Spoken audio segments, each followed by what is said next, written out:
Isa-isang tumayo ang ilang miyembro ng Senate Minority Bloc sa plenaryo kaugnay ng iba't ibang issue na tila nakatuon kay Senate President Vicente Sotto III.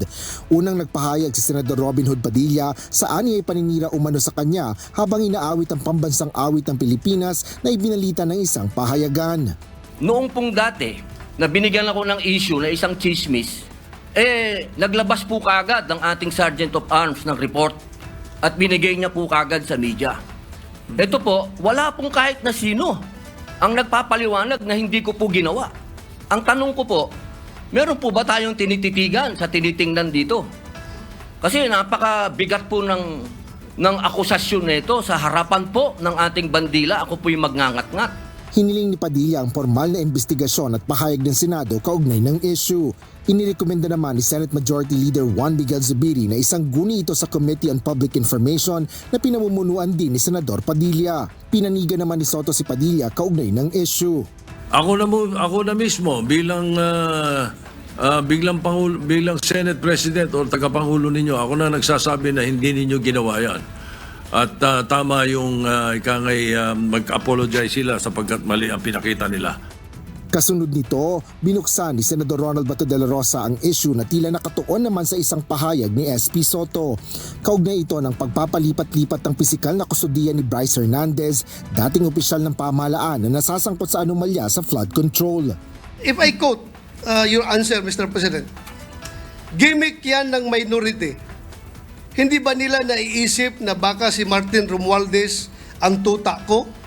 Makabintang sila porque pinagbigyan ko yung TRICOM, tuta na ako. May ginawa ba akong illegal?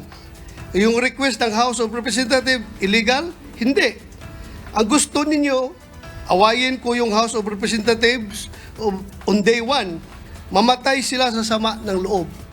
Nagpahayag naman ng pagkadismaya si Senador de la Rosa sa pahayag ni Sotto. Ang kinasama lang ng loob namin is bakit kailangan pang patayin kami sa sama ng loob? Hindi na po masama ang loob namin. Tanggap na namin na kami minority. At pangalawang punto, Mr. President, gimmick lang ng minority yan. Ang Senado po, hindi po ito noon time TV show na puro gimmick ang ating tiniting up dito. Kami po ay nag-raise dito ng legitimate issues which requires legitimate attention. Sinagot naman ito ng tagapangulo ng Senado. When I said mamatay sila na sama ng loob, we were addressing the trolls. Because it was the trolls who were saying something to that effect. Na misunderstood nila completely. No? I'm not supposed to do this. I'm not supposed to answer you here in the rostrum, but I cannot help but do that because you took the floor. And parang sinisita mo yung Senate President, which is very unparliamentary. Kaugnay rin ng kustudiya ni Hernandez, iginiit ni Sotto na hindi siya sumunod kay House Speaker Martin Romualdez dahil tumutol pa nga niya siya na manatili ang dating DPWH official sa Kamara.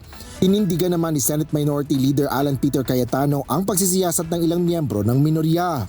You cannot argue with the presiding officer. That is what, thank you very much. That is what is unparliamentary. You cannot argue with the presiding officer. Klaro yon, we all agree on that. But you can ask a question sa Senate President. Then the Senate President has an option to answer it himself or to pass it to the majority leader or whoever is in charge. Bukod dito, ipinunto rin ni Cayetano ang paglabag ng Senado sa witness transfer alinsunod sa Senate rules na kanyang sinalaysay. Pagkatapos nito, muli namang inihayag ni Senate Deputy Minority Leader Rodante Marcoleta ang kanyang mga hinaing na nauna niya na rin sinabi na sinagot naman ni Senador Sotto.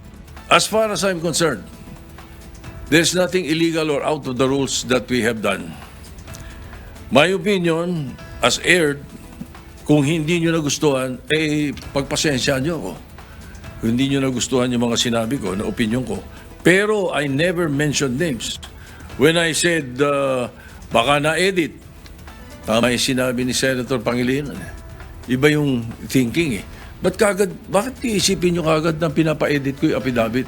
Bukod sa mga nabanggit na minority members, nagsilita rin sina Senators Joel Villanueva at Jinggoy Estrada kaugnay ng kustodiya ni Hernandez na nagsangkot sa dalawang senador sa anomalya ng flood control projects.